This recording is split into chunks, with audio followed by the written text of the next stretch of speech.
Okay, let's dive into well, something you've run into that feels pretty common, unfortunately, in the rental world. Hmm. It's that fine from your management company that kind of pops up, seemingly out of the blue, right? For something you maybe didn't even think was a huge deal. Yeah, it feels unfair, maybe confusing, and it definitely leaves you wondering, what are my rights here? What can I actually do? Exactly. And this is precisely the situation we're going to unpack today using the information you shared with us. Right. You've laid out this specific dispute, involves a 3,000 TWD fine, something about putting recycling near a doorway. And our mission here really is to go through that material you sent, try to get to the heart of this particular dispute, look at the rules, the responsibilities, both yours and the management companies, Yeah. and most importantly, figure out some practical steps you can actually take to push back on that fine. Because nobody likes a surprise penalty, especially when the whole thing feels a bit murky. Definitely not. So, okay, setting the scene based on your details. Hmm. You rent a studio, deal with a management company, and you got this notification Hmm. saying a neighbor complained many times, quotes around that, about you leaving trash near the doorway. Again, quotes. And boom, a 3,000 TWD fine citing your lease. Right.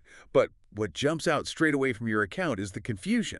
Like, where exactly is the doorway? Yeah, that's a big one. Is Right. it your apartment door, or are we talking like the main building entrance, a common area? Because that difference matters a lot. It really does. And you're quite upfront about it, which is Yeah. helpful. You said, look, if it was the building entrance, yeah, Yeah. sometimes you put recycling items there. But not maliciously, right? You thought it was okay. Exactly. You mentioned a cleaner even told you it was fine, and you saw other people doing it too, so, context matters. It wasn't like you were deliberately trying to flout the rules. You had Yeah. reason to believe it was acceptable. And then there's the timing issue.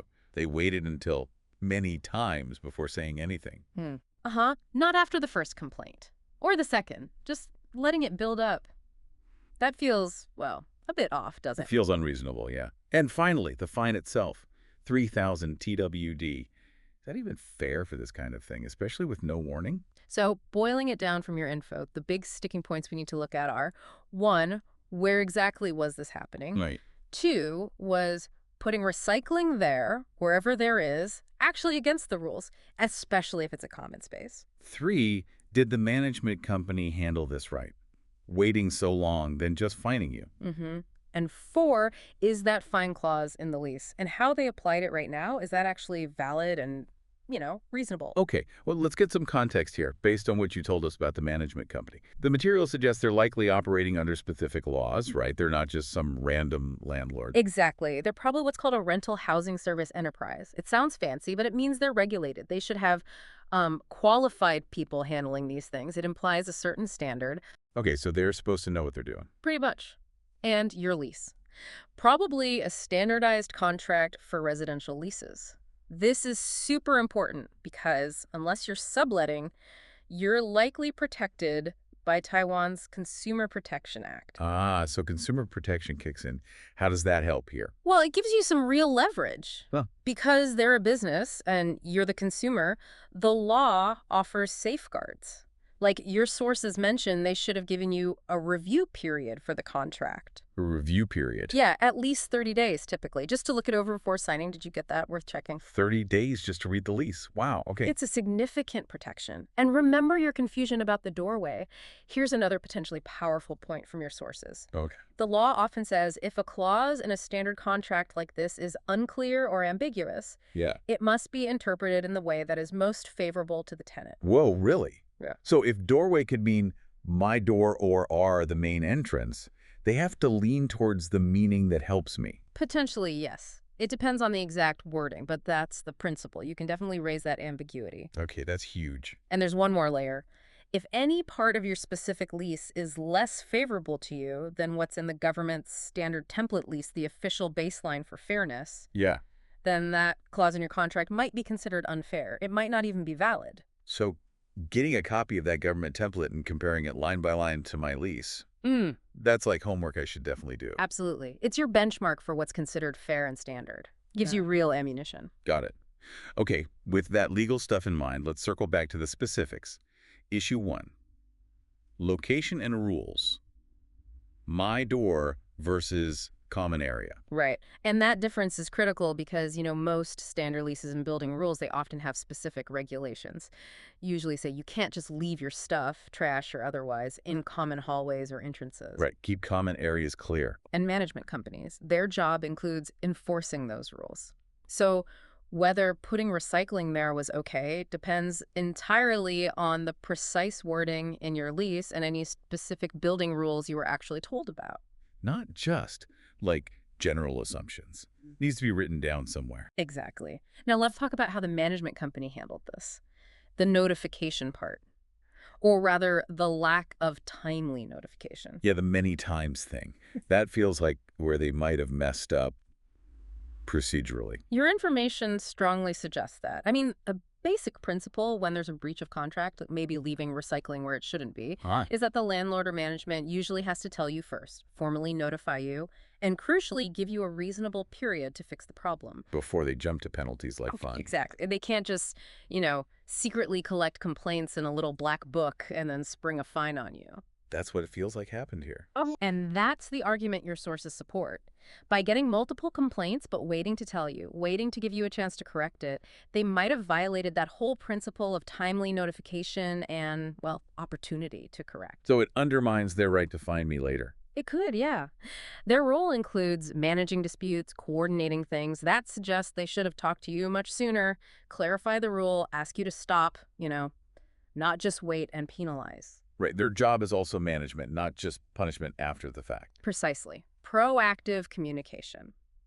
Now, about the fine itself, that 3,000 TWD, it's likely what's called liquidated damages in the contract, a preset penalty. Okay. Can I just pick any number? Seems steep for some recycling. Well, these clauses are common. They're not illegal on their face.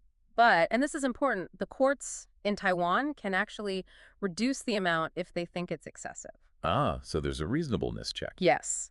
It protects tenants from crazy high penalties that don't match the actual issue. And in your case, you've got a decent argument that 3,000 PWD is excessive. Well, think about what it was recycling items. That's generally different from, say, leaving bags of stinking garbage out, right? The nature of the alleged violation matters. Okay. And critically, tie it back to the lack of warning. Your sources strongly suggest that because they didn't give you that prior notice, that chance to fix it, Yeah. their ability to claim the full penalty amount could be seriously limited. They didn't follow the expected procedure. Gotcha. So even if I technically broke a rule I didn't fully understand, the way they handled it weakens their claim to the money. That's really useful. That procedural failure is potentially your strongest angle here. Okay. So I'm in this situation feeling kind of blindsided, but now I see the angles. What are the concrete steps I should take based on the info you've got? Right, practical steps. First, nail down the facts. Get everything documented. Ask the management company, maybe in writing like an email, for the exact location they're talking about. Pin them down on the doorway. Exactly. Ask for the specific dates and the number of these supposed complaints. And, very importantly, ask them to point to the specific clause in your lease or the specific building rule that says you can't do what they claim you did and the clause that justifies the 3,000 TWD fine. Make them show their work. Yes. Get it all clear. Then build your response. You want to emphasize you weren't deliberately breaking rules. You can mention the cleaner, seeing others, as context for why you thought it was okay. Even if those aren't perfect excuses. All right, their context, not necessarily justification. But your main hammer is their failure. They didn't notify you promptly. They didn't give you a chance to fix it. Argue that this goes against, basic fairness and their duties as managers. Focus on their process failure. Precisely. Then tackle the fine's reasonableness head on. Pull out that contract clause they cite. Compare it to the government's standard template lease if you can find it online. Look for discrepancies. Yeah. And argue that 3,000 TWD is way too much for this situation, especially since you had zero warning. Argue that because they skipped the proper steps, no notice, no chance to correct that, they shouldn't be able to collect the full fine or maybe any of it. Okay, so argue for cancellation or at least a big reduction. Yes. And alongside this, seriously, get your full lease agreement out. Read everything about trash, common areas, penalties. That comparison with the government template we talked about, it's gold for spotting other clauses that might be unfair. Right. Use this as a chance to check the whole contract. Definitely. Once you've got your points lined up, try negotiating. Talk to the management company. Calmly, clearly explain your side. Lay out your concerns about the lack of notice, the fine amount. Which I propose. Maybe propose a resolution. Like, okay, let's agree to cancel this fine. I commit to following the rules strictly now that I understand them clearly. And could you please commit to giving timely notice if any other issues ever come up? Frame it as wanting a better process moving forward. Exactly. Show you want to be reasonable, but they need to be too. Use the points about their notification duty and the potential for the fine to be reduced as leverage in your talk. Okay. And if they just say no, if negotiation fails, Then your sources point to outside help. You can file a formal complaint. Your local government probably has a consumer service center or consumer protection officer. That's one route. get an official body involved. Yes. Another option is mediation. You can apply for it through your local township or district office's mediation committee. Mediation. Yeah. Like trying to find a middle ground with help. Sort of. And the material specifically mentions a rental dispute mediation mechanism under the Rental Act. It's apparently free and designed for exactly these kinds of landlord-tenant or management-tenant disputes. It helps formalize communication and get things coordinated. Okay, good to know there's a specific free process for this if needed. It provides a structured setting with impartial people to help you both discuss the issue. All right, let's just quickly summarize the core issues again. This whole thing really highlights unclear communication from the management company. Need time. Their possible failure to actually do their job in terms of notifying you properly, giving you that chance to fix things, and then the big question marks over the fine itself. Is it legally okay to just slap it on without warning, and is that 3,000 PWD amount even reasonable or excessive? And just to hammer home the main argument, based on what you shared, even if, let's say, technically putting the recycling there was against some rule, Yeah. the way the management company handled it, their procedural slip-up in not notifying you properly and giving you a chance to stop, that gives you a really solid foundation to argue the fine should be wiped out or at least cut way down. Their mistake in the how is my leverage on the what. Makes sense.